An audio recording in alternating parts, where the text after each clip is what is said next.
Halo. Eh, Balik lagi guys sama gua, sama Kuro. Dan seperti yang bisa kalian lihat, ini ada sangkut pautnya dengan janji gua yang kemarin di episode awal-awal tentang apa yang terjadi sama gua di 2 tahun yang lalu, dan ini hampir merenggut nyawa gua juga menurut dokter. Oh ya, sebelum itu siapin kopi mungkin buat kalian yang mau denger cerita gua. Dan gua nggak tahu ini bermasalah nggak di YouTube. Gua ngerokok, nggak peduli, gue cuma mau sharing doang. Jadi singkatnya itu, apa yang gue alamin 2 tahun yang lalu itu, kalau kalian paham ya, nama penyakitnya itu, gue kena penyakit batu empedu namanya. Itu penyakit itu sepertinya ya, kalau gue lihat-lihat ya, itu penyakit yang bukan datangnya itu seminggu 2 minggu sebelum penyakit itu datang, maksud gue. Jadi penyakit ini tuh penyakit yang sudah menumpuk lama, akhirnya datanglah ke gue. dia kayak apa namanya, bisa dibilang tuh lu nggak tahu nih kapan ini meledak gitu, kayak bom waktu lah ibaratnya, tapi lu sendiri yang buat tanpa lu sadarin.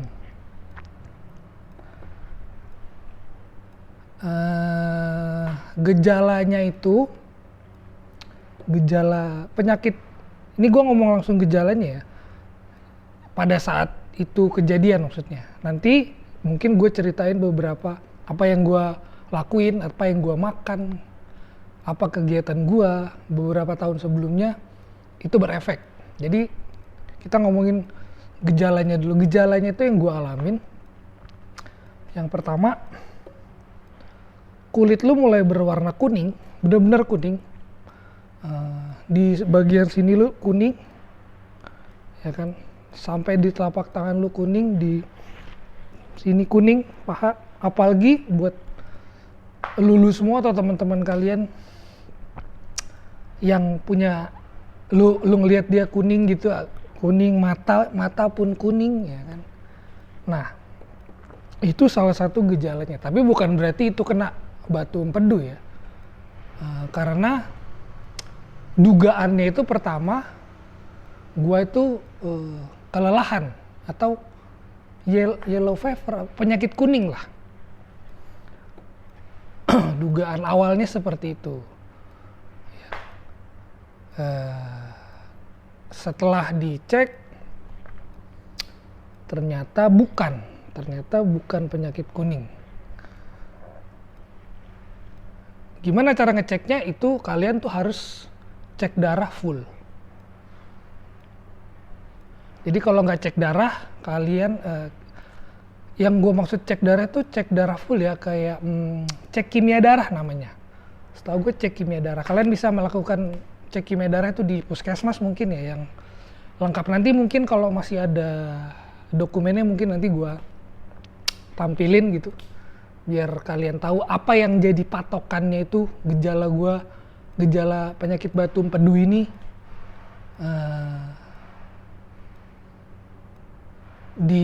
Di data hasil dari cek kimia darahnya itu nanti gue kasih tahu apa yang menentukan lu kena penyakit ini dan bukan penyakit kuning. Karena anehnya itu, jadi gua ini 2 tahun lalu itu gua lagi ada pekerjaan di luar kota sebagai vendor di sebuah perusahaan. Setahun pertama tuh gua normal, aman di sana, nggak ada masalah. Bahkan makan teratur, gua nggak ada aneh-aneh di sana. Dan memang di sana itu nggak bisa nggak bisa melakukan hal-hal yang di luar orang normal ya, dalam tanda kutip. Di sana itu sangat terjaga, bahkan lu makan pun, tidur pun nyenyak, ya kan. Bersih itu dalam artian maksud gue lingkungannya bersih ya, tapi kalau di masalah di luar dari tempat itu ya gue nggak tahu ya, karena memang tempat pekerjaan gue itu tertutup, orang luar tuh nggak bisa masuk sama sekali. Oke lah, itu di tempat itu di pekerjaan gue. Yang mau gue ceritain itu, bahkan dengan gue hidup menjalani seharian di sana itu, selama di sana itu normal, kayak gue makan cukup, ya kan, kerja pun nggak terlalu capek, bersih, dan gue di sana tuh udah mulai olahraga ya. Bahkan dari sebelum mulai sana pun gue udah mulai olahraga, tapi nggak se effort selama gue di sana. Nah, jadi singkat cerita, di sana gue selama setahun itu normal. Nah akhirnya di tahun 2023 itu, di akhir tahunnya gue kenalah penyakit ini, ya kan. Dan di sana itu di daerah, sorry minum dulu. Good day guys, freeze. Jadi gue di daerah itu di sana sulit akses untuk pengobatan. Jadi gue ke puskesmas seadanya. Akhirnya dicek di sana, dugaannya bahkan pertama itu gue kena MAH, padahal gue udah kuning ya. Dugaannya itu gue kena MAH dari puskesmas. Akhirnya berlanjut selama 2 minggu dan gue masih, kan kuningnya makin parah, sampai kencing gue pun warna kuning. Sorry. Akhirnya dicek, ambil darah, dan gue harus ke rumah sakit daerah. Nah singkat cerita, gue harus ke rumah sakit daerah itu selama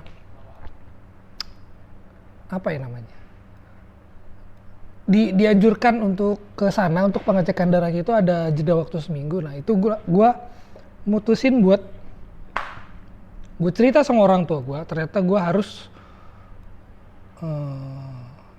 cek darah di rumah sakit daerah, dan itu kan butuh waktu.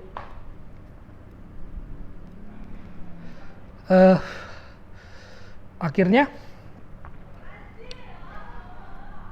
bokap gue punya kenalan, dan saudara gue juga jatuhnya, dia dokter juga, dokter di rumah sakit, lupa gue, di Jakarta, rumah sakit di daerah Rawamangun. Beliau ini sudah wafat, sudah almarhum. Terima kasih. Jangan sedih. Jadi abang gue ini, gue manggilnya abang ya, karena gue kan Batak, sorry. Dia itu setelah bokap gue ngasih tahu keadaan gue, langsung lah beliau nelpon gue, ya kan. Nelpon gue itu setelah gue melakukan cek darah di rumah sakit daerah. Gue udah nunjukin hasil cek labnya, cek kimia darahnya, begini, dan gue udah kasih ke bokap gue, mungkin bokap gue langsung ngasih ke dia, ini pembacaannya gimana, maksudnya cara bacanya gimana, begini. Saat itu juga langsung beliau tuh nelpon gue, video call langsung, nanyain gue keadaan gue gimana. Normal bang, gue bilang. Gue tuh nggak ngerasain sakit guys, nggak ada tuh gue ngerasain sakit, nggak ada gue ngerasain aneh gitu. Tapi saat gejala itu mulai, nah yang aneh itu cuman satu, pipis gue warna kuning, sama BAB gue tuh mostly lebih banyak cairnya. Dan gue nggak bisa nahan hampir tuh nggak bisa nahan sama sekali. Jadi kayak ngelos.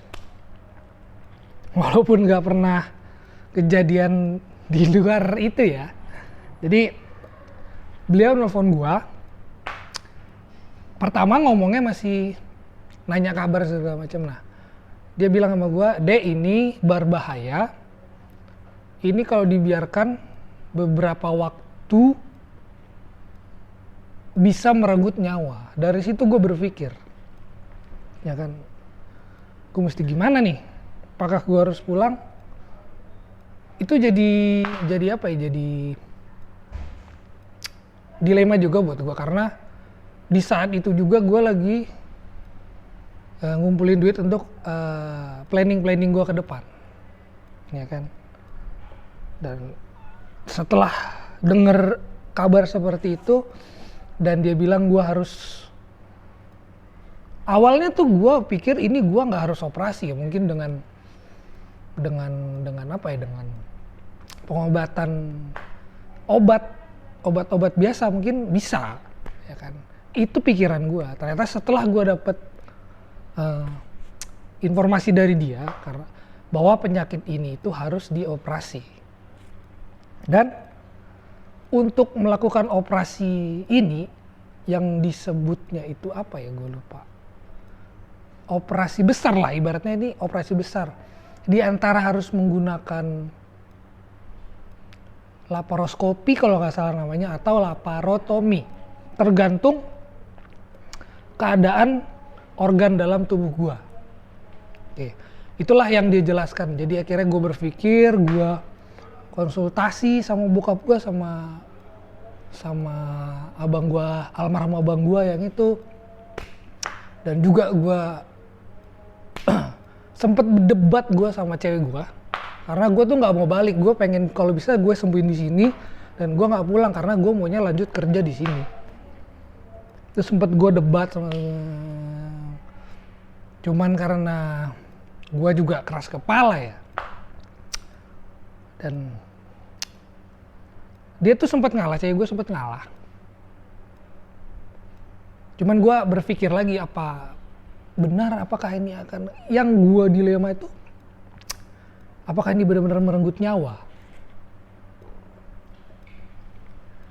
Itu gue 2-3 hari itu gue hampir nggak bisa tidur dan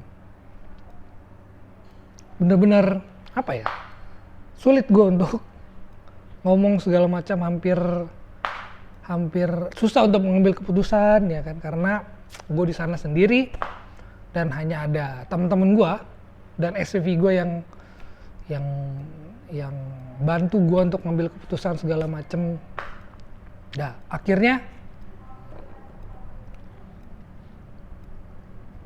gue putusin buat pulang ke Jakarta dengan harapan tanpa harus melakukan operasi.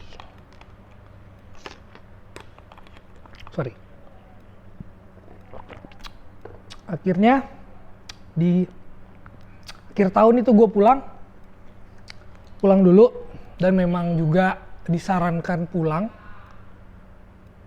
ya kan, karena lebih baik, lebih cepat lebih baik, karena peralatan di sana itu, di daerah itu agak sulit. Sudah sulit, jarak pun dari rumah sakit daerah ke rumah sakit pusat, ya gue nggak tahu apa nama sebutannya lah, rumah sakit yang lebih tinggi dari itu, dan itu jauh sekali jaraknya. Bahkan gue ke rumah sakit daerahnya tuh dari tempat gue, dari puskesmas itu mungkin bisa sekitar 2-3 jam. Dan gue berpikir kalau gue di sana dilakukan operasi, siapa yang mau bolak-balik, misalkan gue butuh apa-apa itu kan, karena kan di sana kan teman-teman gue kerja, hampir sulit lah. Jadi itu termasuk bahan diskusian, bahan debatan gue sama cewek gue gitu. Gue yakinin dia kalau gue bisa. Akhirnya gue mutusin balik karena bokap gue juga minta gue pulang langsung sama abang gue, sama almarhum saudara gue dokter yang minta gue pulang segera karena ini udah berbahaya. Tapi gue nggak tahu apa. Akhirnya gue pulang, pesawat beret. Ini gue pribadi ya. Gue pakai dana pribadi karena gue pengen tahu apa sih penyakit apa sih ini secara awam ya, secara general tuh gue pengen tahu apa sih ini, kenapa sih ini ada, kenapa sih penyakit ini ada. Akhirnya gue langsung ke rumah sakit Premier Jatinegara dan gue minta cek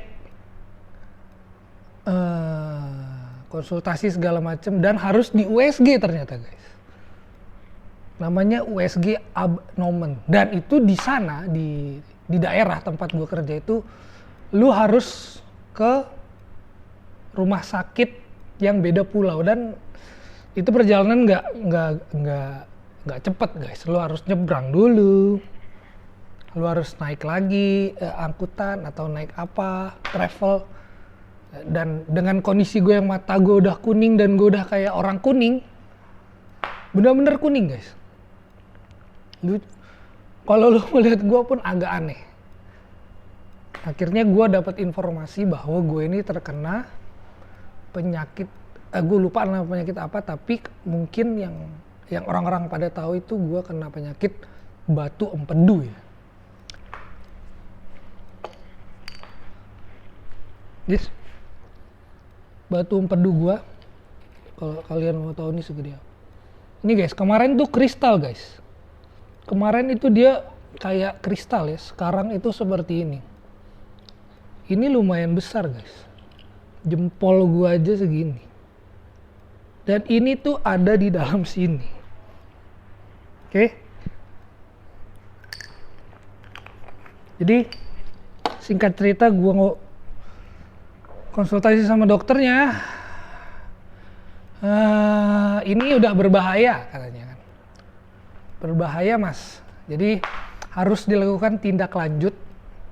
Gua harus di MRI karena kalau dilihat secara USG ini tuh belum terdeteksi sebenarnya. Dia hanya menduga bahwa memang benar ada batu yang besar. Harusnya memang ada batu kalau nggak salah ya. Tapi nggak sebesar ini. Harusnya kecil-kecil. Di dalam empedu gue tuh harusnya tuh ada batu yang kecil-kecil.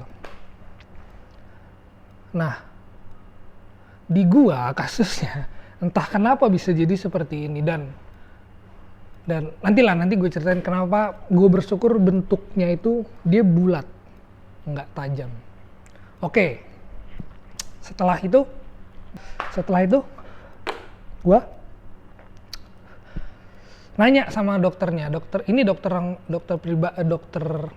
di rumah sakit Premier ya, gue lupa siapa nama dokternya, dan gue mulai nanya, dok kalau misalkan tanpa BPJS untuk biaya tindakan ini berapa ya dok?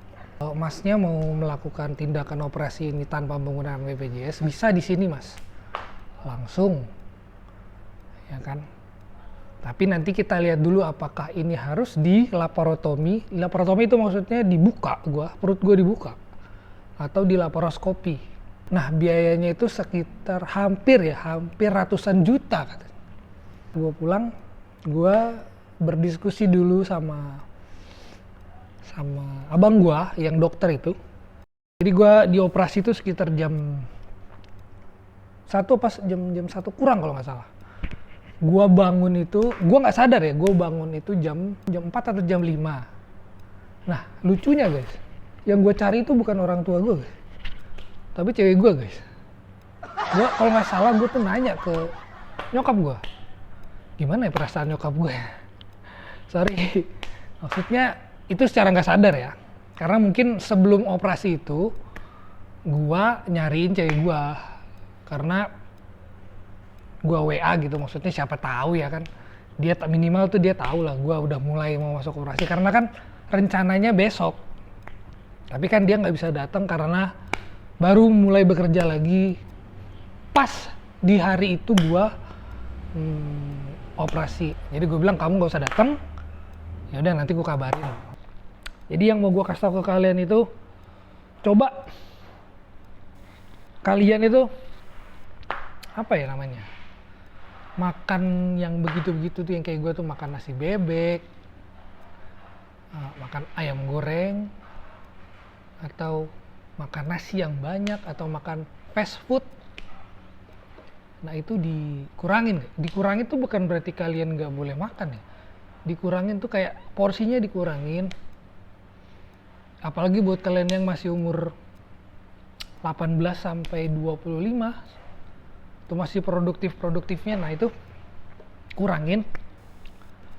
Kalau memang nggak mau ini saran dari gue, kalau memang nggak mau dikurangin, diimbangin sama olahraga. Nah jadi kalau bisa lu kapan lu punya apa ya, punya duit, punya waktu untuk medical check up, ini juga penting. Medical check up tuh penting guys. Atau minimal lu ngecek darah lah, cek lab kimia darah, itu juga jadi patokan tuh. Ya itu aja sih, mungkin ya nggak ada sedih-sedih sih guys, bukan ngejual kesedihan. Ini cuman pure sharing biar kalian jangan ngalamin apa yang gue alamin, maksudnya jangan sampai. Itu aja mungkin. Ini gue ada helm dan gue nggak tahu mau gue apain, udah nggak gue pakai lagi guys. Kalau ini gue nggak tahu kenapa retak. Ini nggak pernah jatuh guys, ketahuan kok. Kalau kalian yang mau, kalau bisa sih yang di daerah Jakarta Timur ya, mungkin bisa gue kasih kalian ketemu sama gue. Daripada gue jual guys, buat apa gue juga nggak tahu. Dan kayaknya sih nggak ada harganya juga sih. Bakalnya udah gue cuci juga guys, daripada di sini nggak dipakai. Oke. Jadi mungkin buat kalian yang mau, komen aja. Kalau bisa sih di daerah Jakarta ya, Jakarta Timur ya, biar gue nggak repot juga ngasihnya. Kalau bisa kalian ke rumah, jadi gue tinggal kasih nih begitu. Oke, kayaknya udahin dulu. Bukan vlog sih jatuhnya, ini sih sharing aja apa yang gue alamin, supaya nggak terjadi juga sama kalian. See you ya di mungkin vlog berikutnya, mungkin balik lagi ke sini, ke Kuro. Karena gue memang mau ke bengkel resmi dan itu belum sempat. Jadi ini video sharing untuk itu aja, backgroundnya ini aja. Oke, thank you guys, subscribe ya, komen yang mau tahu, mungkin like. Oke, thank you, bye bye.